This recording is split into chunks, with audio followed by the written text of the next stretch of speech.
தலைவர் கேப்டன் விஜயகாந்த் உத்தரவின்படி நாடாளுமன்ற தேர்தலில் தேமுதிக சார்பில் போட்டியிட விரும்புகிறவர்கள் இன்று முதல் விருப்ப மனு வழங்கப்படுகிறது.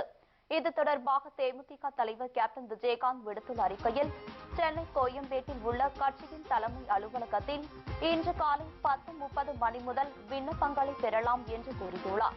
தமிழ்நாடு மற்றும் புதுச்சேரி உள்ளிட்ட 40 தொகுதிகளில் தேமுதிக சார்பில் போட்டியிட விரும்புகிறவர்கள் விருப்ப மனுக்களை பெறலாம் என்றும், பெறப்படும் மனுக்களை பூர்த்தி செய்து வரும் பிப்ரவரி 1ஆம் தேதி சனிக்கிழமை மாலை 6 மணிக்குள் ஒப்படைக்க வேண்டும் என்று அறிவுறுத்தப்பட்டுள்ளது. நாடாளுமன்ற தேர்தலில் போட்டியிடுவதற்குரிய விருப்ப மனு அளிப்பதற்கு தேமுதிகவின் நிர்வாகிகளாக இருப்பவர்களும் அடிப்படை உறுப்பினர்களாக இருப்பவர்களும் தகுதியானவர்கள் என்று கேப்டன் விஜயகாந்த் அறிவித்துள்ளார். விருப்ப மனு கட்டணமாக பொது தொகுதிக்கு 20,000 ரூபாயும், தனி தொகுதிக்கு 10,000 ரூபாயும் செலுத்த வேண்டும் என்று அறிக்கையில் கூறப்பட்டுள்ளது. விருப்ப மனு வாங்குவதற்காக மாநிலத்தின் பல்வேறு பகுதிகளில் இருந்து தேமுதிகவினர் ஆர்வமுடன் வந்த வண்ணம் உள்ளனர்.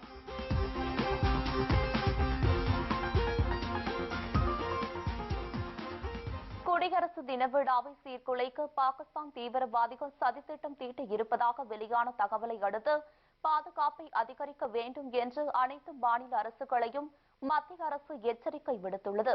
இது தொடர்பாக அனைத்து மாநிலங்களுக்கும் மத்திய உள்துறை அமைச்சகம் அனுப்பியுள்ள எச்சரிக்கை குறிப்பில், குடியரசு தின விழாவை சீர்குலைக்கும் வகையில் இந்தியாவில் இன்னும் சில நாட்களில் பாகிஸ்தானை தளமாக கொண்டு செயல்படும் லஷ்கர்-இ-தொய்பா, இந்தியன் முஜாஹிதீன் தீவிரவாத அமைப்புகள் தாக்குதல் நடத்த சதித்திட்டம் தீட்ட இருப்பதாக உளவு தகவல்கள் கிடைத்துள்ளதாக கூறப்பட்டுள்ளது. சந்தைகள், வழிபாட்டு தலங்கள், ரயில்வே நிலையங்கள், பேருந்து நிலையங்கள், பாலங்கள் மற்றும் மக்கள் அதிகம் கூடும் இடங்களில் தீவிரவாத அமைப்பினர் தாக்குதல் நடத்த முயற்சிக்கலாம் என்றும், அவ்வாறான இடங்களில் பாதுகாப்பை மாநில அரசுகள் அதிகரிக்க வேண்டும் என்றும் மத்திய உள்துறை அமைச்சகம் எச்சரிக்கை விடுத்துள்ளது. முக்கியமான பகுதிகளில் கூடுதல் காவல்துறையினர் பாதுகாப்பு பணியில் ஈடுபடுத்த வேண்டும் என்றும், குறிப்பாக பெருநகர காவல்துறையினர் இம்மாதம் 26ஆம் தேதி வரை மிகவும் விழிப்புடன் இருக்க வேண்டும் என்று மத்திய அரசு தெரிவித்துள்ளது. மேலும் ஜம்மு காஷ்மீர், அசாம் மற்றும் வடகிழக்கு மாநிலங்களுக்கு மத்திய உள்துறை அமைச்சகம் தனியாக எச்சரிக்கை குறிப்பும் அனுப்பியுள்ளது.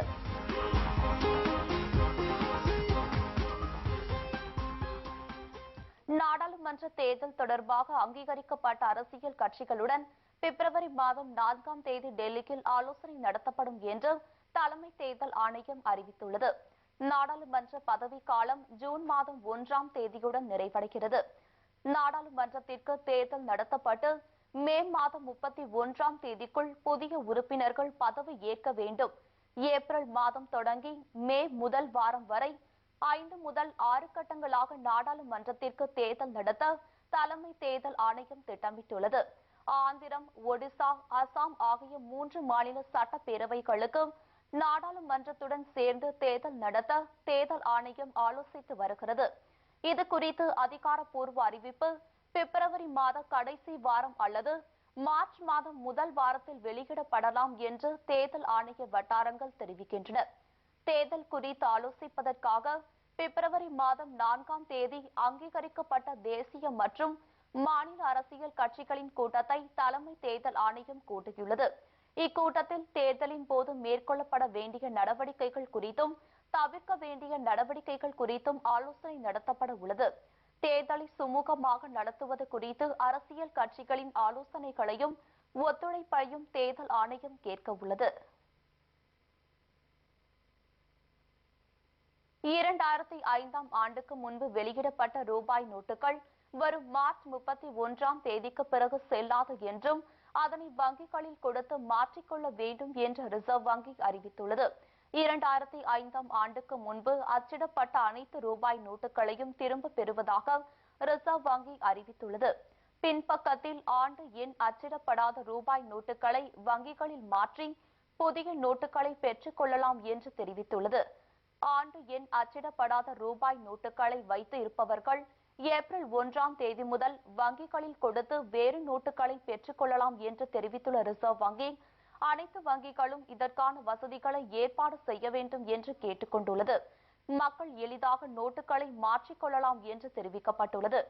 மேலும் ஆண்டு எண் அச்சிடப்படாத ரூபாய் நோட்டுகள் செல்லுபடி ஆகும் என்றும் இதனால் பொதுமக்கள் பீதி அடைய தேவையில்லை என்றும் இந்த நடவடிக்கைக்கு ஒத்துழைப்பு அளிக்குமாறு ரிசர்வ் வங்கி கேட்டுக் கொண்டுள்ளது.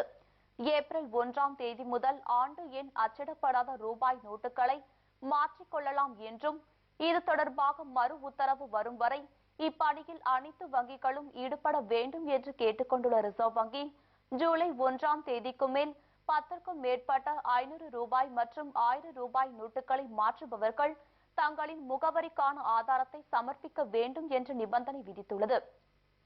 கள்ள நோட்டு புழக்கத்தை கட்டுப்படுத்தவும் கருப்பு பணத்தை வெளிக்கொண்டு வருவதற்கும் ரிசர்வ் வங்கி இந்த அதிரடி நடவடிக்கை எடுத்துள்ளதாக கூறப்படுகிறது. நாடாளுமன்ற தேர்தல் குறித்து நடத்தப்பட்ட கருத்து கணிப்பில் குஜராத் மற்றும் மத்திய பிரதேச மாநிலங்களில் பாரதிய ஜனதா கட்சி அதிக இடங்களை கைப்பற்றும் என்று கூறப்பட்டுள்ளது. நாடாளுமன்ற தேர்தல் குறித்து CNN, IPN மற்றும் CSTS ஆகிய கருத்து கணிப்பு நடத்தி முடிவுகளை வெளியிட்டுள்ளது. இதில் மகாராஷ்டிரா மாநிலத்தில் பாரதிய ஜனதா கட்சி மற்றும் சிவசேனா கூட்டணி 25 முதல் 33 இடங்களையும், காங்கிரஸ் மற்றும் தேசியவாத காங்கிரஸ் கூட்டணி 12 முதல் 20 இடங்களை கைப்பற்றும் என்று தெரிவிக்கப்பட்டுள்ளது. மத்திய பிரதேசத்தில் 23 முதல் 27 இடங்களும், குஜராத்தில் 20 முதல் 25 இடங்களும் பாரதிய ஜனதா கட்சிக்கு கிடைக்கும் என்று குறிப்பிட்டுள்ளது. அத்துடன் காங்கிரஸ் கட்சிக்கு மத்திய பிரதேச மாநிலத்தில் 2 முதல் 5 இடங்களும், குஜராத்தில் 1 முதல் 4 இடங்களுமே கிடைக்கும் என்று குறிப்பிடப்பட்டுள்ளது. பிரதமர் பதவிக்கு தகுதியான நபர் குறித்து நடத்தப்பட்ட கருத்து கணிப்பில் குஜராத் முதல்வர் நரேந்திர மோடிக்கு ஆதரவு அதிகமாக உள்ளதாக கூறப்பட்டுள்ளது. கருத்து கணிப்பில் பங்கேற்றவர்களில் 45% பேர் ஐக்கிய முற்போக்கு கூட்டணி அரசு மிகவும் ஊழல் நிறைந்தது என்று தெரிவித்துள்ளதாகவும், லோக்பால் மசோதா நிறைவேற்றப்பட்டதற்கு அண்ணா ஹசாரே குழுவினரே காரணம் என்று 69% பேர் தெரிவித்துள்ளதாக கருத்து கணிப்பில் கூறப்பட்டுள்ளது. மீனவர்கள் பிரச்சினை தொடர்பாக பேச்சுவார்த்தை நடைபெற்றாலும் தமிழ்நாட்டு மீனவர்களை கைது செய்வதை நிறுத்த மாட்டோம் என்று இலங்கை மீன்வளத்துறை அமைச்சர் ரஜிதா செனரத்னே தெரிவித்துள்ளார். கொழும்புவில் செய்தியாளர்களிடம் பேசிய அவர், தமிழ்நாடு சம்பந்தமான விவகாரத்தில் மத்திய அரசு சுதந்திரமாக செயல்படுகிறது என்றும், எவ்வித முடிவு எடுப்பதற்கு முன்பும் தமிழக முதலமைச்சர் ஜெயலலிதாவுடன் கலந்தாலோசிக்க வேண்டும் என்று இந்திய அரசு எங்களிடம் சொன்னதே இல்லை என்று தெரிவித்தார். தமிழ்நாட்டு மீனவர்களை கைது செய்வதை தவிர்க்க வேண்டும் என்று இந்திய தரப்பில் இருந்து தங்களுக்கு வேண்டுகோள் விடுக்கப்பட்டது என தெரிவித்த அமைச்சர் ரஜிதா செனரத்னே, இலங்கை கடல் எல்லையில் நுழைய யாருக்கும் உரிமை இல்லை என்றும், பேச்சுவார்த்தைக்கும் இதற்கும் சம்பந்தம் இல்லை என்றும், அத்துமீறி நுழையும் தமிழ்நாட்டு மீனவர்களை கைது செய்வதை நிறுத்த மாட்டோம் என்று பதிலளித்ததாகவும் தெரிவித்தார். தமிழ்நாட்டு மீனவர்களை கைது செய்து வரும் இலங்கை கடற்படையினரின் அத்துமீறல் குறித்து பேச்சுவார்த்தை நடைபெற்ற நேரத்தில் தமிழக மீனவர்களை இலங்கை கடற்படையினர் கைது செய்துள்ளனர்.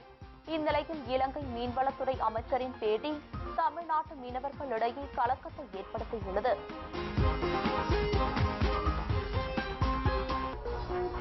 இத்துடன் இந்த செய்தி தொகுப்பு நிறைவடைகின்றது. உண்மை செய்திகளை உள்ளது உள்ளபடி உடனுக்குடன் தெரிந்து கொள்ள தொடர்ந்து இணைந்திருங்கள் நமது கேப்டன் தொலைக்காட்சியுடன்.